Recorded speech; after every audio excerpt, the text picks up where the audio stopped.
बिस्मिल्लाहिर्रहमानिर्रहीम। ज़कात किन लोगों पे फ़र्ज़ होती है? ज़कात की फ़र्ज़ियत के लिए चंद शराइत हैं। पहली बात यह है कि बंदा मुसलमान हो। नंबर 2, बंदा बालिग हो, बच्चा न हो। नंबर 3, अक्लमंद हो, अच्छे बुरे में फ़र्क कर सकता हो, अपने आप को संभाल सकता हो, दिमागी तौर पे माज़ूर ना हो। और नंबर 4, वो शख्स आज़ाद हो, ग़ुलाम ना हो। आज तो कोई भी ग़ुलाम नहीं है, पहले ज़माने में ग़ुलाम और आज़ाद का तसव्वुर था।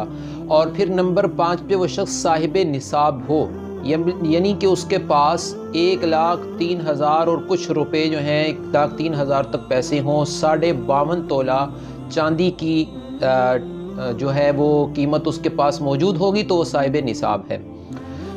बाकी निसाब के अंदर कौन कौन सी चीज़ें हैं वो मैं नेक्स्ट वीडियो में आपको बताऊंगा। और नंबर 6 के अंदर उसके पास ये पैसे आए हुए 1 साल गुजर चुका हो, यानी 12 महीने जो चांद वाले हैं वो गुजर चुके हों। नंबर 7, उस शख्स पे कर्ज़ा ना हो कि अगर कर्ज़े को उसकी इस अमाउंट से माइनस किया जाए तो उसकी 1,03,000 से अमाउंट कम हो जाए, ऐसा कर्ज़ा ना हो।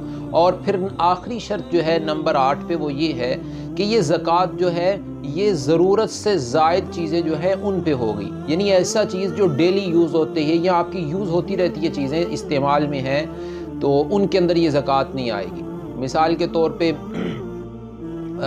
यानी कि अगर किसी शख्स के पास गाड़ी महंगी है, मकान है, उसके पास उसकी ज़री ज़मीन है, घड़ी है, उसके पास कपड़े बहुत कीमती हैं, तो ये सारी चीज़ें जो हैं अगरचे ये करोड़ों में भी बन जाएं तो इस पे ज़कात नहीं आएगी।